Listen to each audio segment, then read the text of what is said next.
Bagian bagi teman-teman RRQ Sena. Yap, dan inilah game kedua kita untuk pertandingan pembuka di hari ini, di mana untuk RRQ Sena mereka udah unggul 1. Untuk King sendiri mereka tertinggal, tapi untuk di game yang kedua apakah mereka bisa menyamakan kedudukan ataukah mereka nantinya harus merelakan kemenangan ini diambil lagi oleh RRQ Sena, Goni?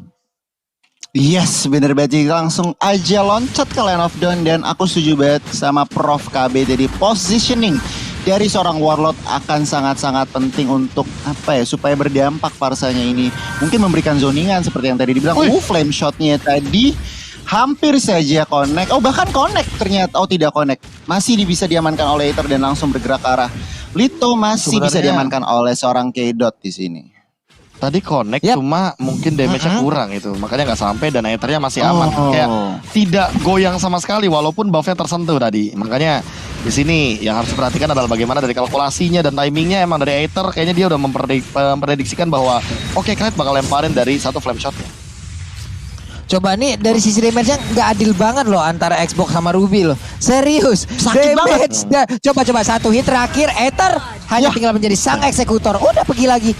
Malah terlempar. Wow. Di sini bubunya bagus banget, inisiatifnya dan ejectornya connect dan langsung jadi malah kerugian di mana Aether-nya berhasil secure first blood, tetapi dirinya juga harus ditumbangkan di sini Pak Pulung. Wah, sayang banget sih. Oke, dia dapat 1 poin kill, tapi kalau kehilangan nyawanya juga. Belum lagi tadi dia udah ngambil lagi ke arah purple buff. Berarti untuk di early game kayak gini, tempo permainan dari Ling gak bisa terlalu cepat. Dan sekarang Aether-nya udah masuk di bagian belakang, ingin membalaskan keadaan, dan Jawhead-nya pun langsung mendapatkan aksi revenge yang dilakukan oleh Ling ya, Goni. Wow, bener banget. Aether berhasil yang namanya melakukan revenge. Bubunya tadi udah memakai early flicker, jadi dia benar-benar target dan alhasil di menit kedua dia juga harus tumbang. Untuk saat ini RRQ masih leading 2 kill point dan juga gold hampir 1000 di sini ya. Dan untuk saat ini kedua tim masih bermain pasif di bagian bawah. Di sini Takanya dengan low health mendapatkan Deadly Magic akan menumbangkan dirinya, tetapi malah di sisi lain Warlord dengan Feather Airstrike-nya berhasil menumbangkan seorang Harley, dan Takanya dengan Black Dragon Form yang sangat clutch berhasil menumbangkan seorang Nut, Pak Pulung. Ada sebuah invasi yang bisa dibilang belum matang untuk rencana cepatnya nih, Prof. Malah mereka yang dibalikin habis-habisan loh. Seperti yang aku bilang bahwa kalkulasi rumus dari segi damage atau bahkan dari segi early-nya sampai dengan late game ini Yuzong bakal unggul banget terhadap miskalkulasi lagi. Yes. Yuzong menang lawan Esme, terus Xbox DPS-nya lebih tinggi, sementara Selo juga lemah terhadap DPS. Makanya dari dua lane-nya agak sedikit kocar-kacir nih Pak Pulung. Itu dia makanya Prof, agak menjadi sebuah pertanyaan. Dan sekarang di bagian tengah dari Parsianya berhasil ditangkap, berhasil dilempar. Walaupun udah ada Turtle yang mungkin dicolek-colek juga, udah level 5 untuk Aether-nya. Bisakah dia mempercepat pergerakan dan juga mengamarkan di satu Turtle tersebut, karena Selo udah mulai hadir, tapi Turtle-nya berhasil diambil. Selonya balik lagi ke lane-nya, harus lebih berhati-hati, harus lebih memikirkan bagaimana kalkulasi damage yang ada dari tadi. Xbox menang jauh banget dari sisi damage-nya nih, Goni. Iya, bener banget. Dan lihat pesatapan dua member juga dia. Oh, Hurricane Dance ya, langsung aja mau di night rotation ke seorang Bubu, dan langsung nyawa seorang Bubu melayang untuk yang kedua kalinya Pak Pulung. Dan kita lihat lagi jadi gimana Kings emang benar-benar harus lebih berhati-hati karena sudah banyak melakukan miskalkulasi di early, dan bahkan lihat menit 4 Aether sudah mensecure di HS dan langsung pede banget ke arah crit di sini Pak Pulung. Yap, itu yang dilakukan, tapi sekarang Black Dragon Form tadi langsung dikeluarkan, dia langsung landing di area tersebut. Roger ya, coba lihat, menjadi korban setelah adanya Furious Dive yang membuat efek knock up dan juga airborne terhadap Roger tersebut. Mereka beramai-ramai masuk ke dalam outer turret yang ada di bagian bawah. Esmeralda dan juga Jawhead hanya bisa melihat dari kejauhan. Bisakah Esmeralda yang mengusir mundur dengan menghilangkan satu weapon-nya, tapi malah langsung dicapai begitu aja. Violence membuat sebuah hal yang begitu indah, di mana Jawhead ya gak bisa kemana-mana, menjadi korban untuk kali ini, Goni. Bubu nggak dikasih main, dia tertake down 3 kali, dan lihat recall yang dilakukan violence ke arah teman lamanya Newt di bagian bawah. Untuk saat ini RRQ masih sangat memegang kendali permainan dan mengontrol tempo, dan mereka sedang menurunkan tempo untuk saat ini. Kings, apa yang bisa mereka lakukan, Prof? Oh, tetapi tunggu dulu Prof, karena crit hadir dengan low HP-nya. Langsung disambut oleh seorang Aether lagi dan lagi. 4-1-1 sudah diamankan oleh Aether, dan Prof balik lagi. Apa yang bisa dilakukan Kings? avoiding the team fight sih, kayak mereka harus menghindari team fight yang ada karena pick off-nya dari tadi RRQ nih kayak hadir di semua lini. Lihat tiba-tiba udah di atas 4 hero, no atas bawah kanan kiri, mau kemana Celo nggak bisa sih. Ini untuk dikejar habis-habisan, Celo pasti bakal tumbang karena udah nggak ada source minion lagi dan spell fam-nya juga nggak setinggi itu, Pak. Iya loh, dikeroyok dengan orang rotasi yang sangat cepat nih. Misterius ya apa yang dilakukan oleh Araki Sena, di mana mereka terlalu cepat ataupun sangat-sangat cepat untuk melakukan sebuah pergerakan, membuat mungkin player Kings agak sedikit bingung ini lane mana lagi akan diserang, yang akan diinvasi. Tapi untuk linknya dari kejauhan dan mungkin aja linknya nanti akan bisa menjadi korban dari Bubu itu sendiri. Di bawah landingnya langsung ada 2 player yaitu Yuzong dan juga Parsha, di mana untuk Esmeralda memberanikan diri untuk membalas keadaan, tapi ternyata untuk kali ini malah Esmeralda yang dikejar habis-habisan dari minimap yang kita lihat. Dan juga untuk di area turtle ada Celo, Kraid dan juga Keydon. Mereka berusaha untuk bisa mendapatkan langsung ke arah turtle-nya, hanya ada what? Baru datang langsung bisa mendapatkan ke arah turtle-nya, di mana untuk Keydon berusaha dari tadi memberikan cicilan-cicilan CB terhadap turtle tersebut dan hilang sudah. Berarti turtle milik Araki Sena Goni. Aduh, kerugian demi kerugian lagi dan lagi harus dialami oleh seorang Kings Esport. Dan lihat sebenarnya ini ya Pak Pulong dan juga KB, gue kurang suka pick Yuzong, tetapi tunggu dulu, Violence terkena ejector dan Newt Aether langsung incer ke arah crit, tetapi belum di-commit, mengetahui mungkin critnya masih cukup healthy ya. Dan untuk saat ini kita lihat Warlord-nya terkena ejector, mau kemana? Tidak dikasih kemana-mana, ejectornya pas banget.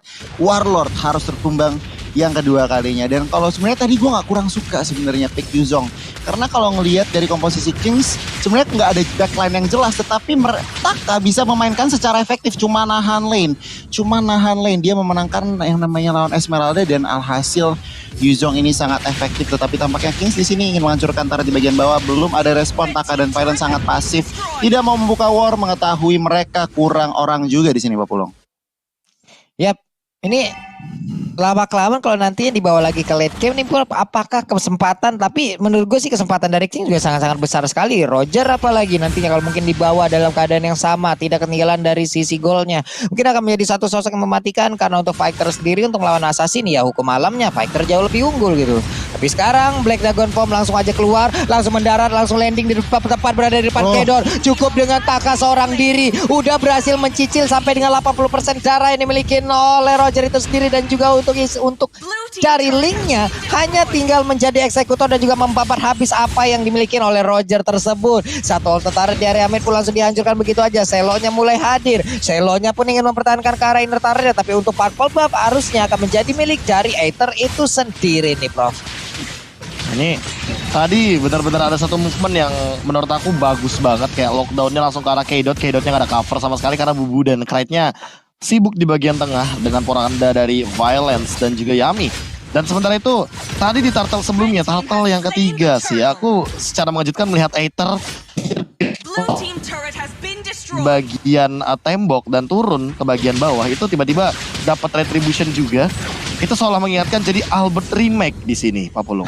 Makanya aku menanti banget apakah ada movement mengerikan lagi dari Link dengan dari tangan Aether, apalagi di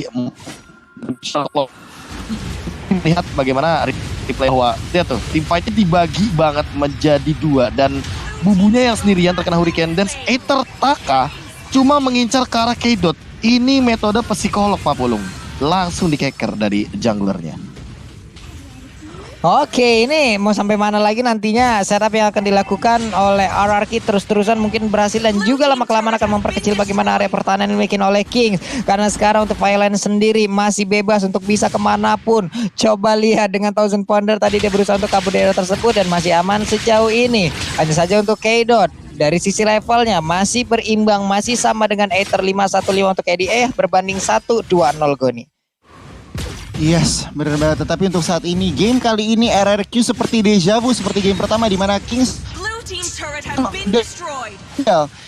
lihat aja nih, apakah kali ini game kedua Kings bisa yang namanya mencari celah untuk membangun momentum, atau sama seperti di game pertama RRQ hanya mendominasi. Kita lihat di sini pembukaan, Kagura Strike sudah keluarkan Hurricane dan connect ke arah Keydot. Keydot, kamu mau kemana? Sama diamankan oleh seorang Aether dan lihat Kelo dan juga Bubu langsung kabur mengetahui Newt dan juga Crit sudah ter-take down di bagian depan, Pak Pulung.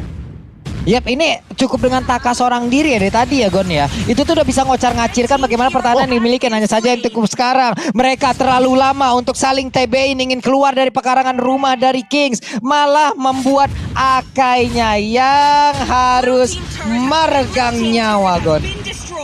Iya, sebenar banget suatu kerugian sedikit meskipun Mercu masih ahead. Dari gold 8.000 perbandingannya dan tentunya dari turret mereka 6 berbanding 1 di sini dan well, Papulung kalau ngeliat situasi saat ini benar-benar dominasi dari teman-teman RRQ. Nih dominasi dari RRQ udah luar biasa sekali sih. Coba lihat aja bagaimana dari sekarang defense yang dimiliki oleh Kings. Mereka hanya memiliki satu inhibitor turret untuk masing-masing dari lane-nya. Dengan item yang bisa dibilang cukup tertinggal juga. Dan sekarang peperangannya akan kembali pecah harusnya karena sekarang untuk Xbox-nya udah mulai mengusir mundur. Kita lihat Black Dragon Bomb-nya udah langsung keluar. Akan landing di area mana? Karena untuk Harley-nya pastinya akan langsung tertangkap. Furious Death yang untuk masih bisa berpindah tempat tapi dia akan balik lagi ke dalam posisi semula. Di mana posisi semulanya itu adalah kandang dari RRQ Sena mengantarkan nyawa Egoni. Wah, salah sedikit mekanik mungkin agak sedikit terpaksa. Mau nggak mau dia harus kembali ke backline dan langsung hilang untuk 15 detik ke depan. Dan langsung aja RRQ nggak pakai lama secure floor pertama. Tetapi 4 member lainnya langsung mencari war dan Selo menjadi korban satu dari Kings. Dan kita lihat mereka mau commit war, Kings langsung terpukul mundur mengetahui 2 membernya masih tidak berada di line of down 40. Ini gimana ya? Coba lihat tadi. Bener-bener Yuzongnya sekalinya dia Black Dragon Form udah kayak Miss Bar Gon, Grimis bubar gitu loh. Ini lagi ngopi nih depan rumah nih, Grimis nih di luar nih. Udah kelar gitu aja, langsung aja bubar. Sementara untuk Lordnya udah kembali hadir dan siap untuk memberikan sebuah bala bantuan. Dan sekarang coba lihat, udah ada lagi Harley yang menjadi korban. Lordnya begitu bebas, Black Dragon Form masih berputar-putar di area atas, belum landing ke arah manapun. Kan untuk sekarang Parsianya harus menjadi korban juga pertempuran kembali. Dan juga mendapatkan langsung arah rupiah. Dan juga untuk kali ini Karla yang berhasil didapatkan oleh Taka. Pertempurannya terus pecah dan harusnya kemenangan hadir untuk RRQ Sena dan 2-0 untuk